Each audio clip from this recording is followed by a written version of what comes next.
సాంప్రదాయ పంటలతో పోలిస్తే కూరగాయలు అంతర పంటల సాగు రైతులకు అధిక లాభాలను అందిస్తుందని జిల్లా కలెక్టర్ రాహుల్ శర్మ అన్నారు.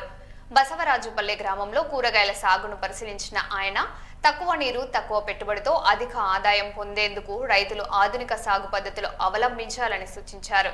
జిల్లాలోని ఇతర రైతులు కూడా కూరగాయల సాగు వైపు మొగ్గు చూపాలని పిలుపునిచ్చారు. ఒక ఎకరాకి వచ్చి 1,00,000 చిల్లర సార్ 3 నెలల పంట. ఈ టమాటా కానీ అది కానీ అయితే 3 నెలల పంట. మిర్చి చాలా ఉంటుంది, 6 నెలలు ఉంటుంది, 10 నెలలు ఉంటుంది. బెండ చాలా రోజులే ఉంటుంది. మినిమం బెండ ఒక 5 నెలల దాకా వస్తుంది. ఈ వంకాయ 6 నెలల దాకా వస్తుంది పెట్టిన కానీ. మామూలు చిన్న చిన్న అంటే తక్కువ రోజులుగా. బోడకాకర కానీ బోడకాకర 3 నెలల దాకా వస్తుంది. 3 నెలలు అది గింజలకి పెట్టుబడి ఎక్కువ అయింది, కానీ ఇక పందిరి వేసుకోవాలంటే మనం వీళ్ళు సబ్సిడీ ఇస్తే ఓకే అవుతుంది. దానివల్ల కూడా మంచిగా లాభాలు. ఓకే, నల్ల చెట్లు కానీ ఇవన్నీ మంచిగా అయితే ఓకే. ఇది మీరు వేరే వేరే వేసారు.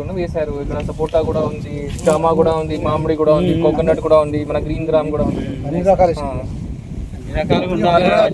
కూరగాయలతో పాటుగా కూరగాయలు ఏమన్నా 24 గంటలు ఉంటాం కనుక ఇవి ఉండాలని పెట్టేసాం అన్నట్టు. వాటితో పాటు మంచిగా చేశారు. మొత్తం 5 ఎకరాల్లో మీరు మొత్తం కూరగాయలు పెట్టి కూరగాయలు తాపుడు అన్నీ పెట్టాడు. ఇక ప్రతి రైతు ఎవరు పెట్టుకున్నా లాభం సాగిస్తుంది.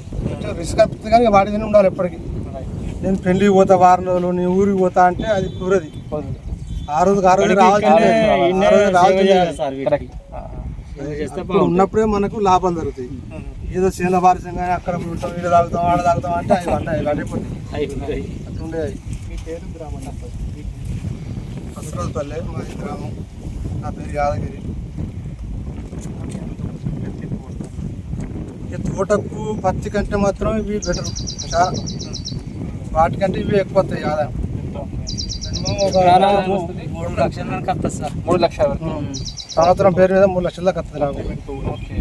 పత్తికి వచ్చి సంవత్సరం పేరు మీద అంత కొడితే 30-40 రావు.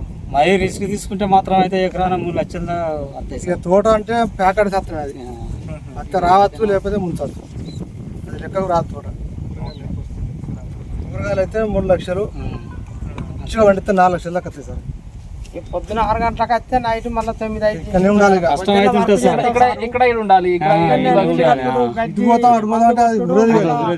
సాయంత్రం మార్కెట్కి పోయి ఇంటికి వేరే 9 అయితే సార్. పొద్దున 6 గంటలకు వస్తాయి. ఇక్కడనే పొద్దున్న పని చేస్తాం, సాయంత్రం కూరగాయలు మార్కెట్ కొంట పోయి ఇంటికి వచ్చి 9 అయితే. అన్ని పంటల కంటే ఇవి పంటలు మాత్రం ఓకే. మంచి వర్క్ చేస్తారు. మీకు చూసి మిగతా రైతులు కూడా ఆల్రెడీ మోటివేట్ చేస్తున్నారు. మన హార్టికల్చర్ ఉన్నాయా సార్? సబ్సిడీ పవర్ టిల్లర్లు కూరగాయల మనకు భూపాలపల్లి కూడా ప్రైవేట్ డీలర్తో సీట్తో మాట్లాడాలి. భూపాలపల్లిలో కూడా సీట్ షాప్ ఉండాలి. భూపాలపల్లి ఎక్కడ లేదు. వీళ్ళు కూడా అక్కడ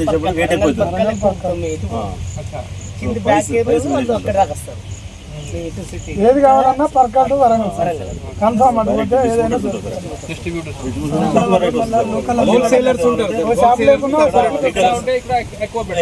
వీళ్ళు అక్కడ తెస్తారు సార్. ఇప్పుడు భూపాలపల్లి అమ్మే వాళ్ళు మళ్ళీ పర్కాలు తెస్తారు ఇప్పుడు దగ్గర. సో రిటైల్ వచ్చేప్పుడు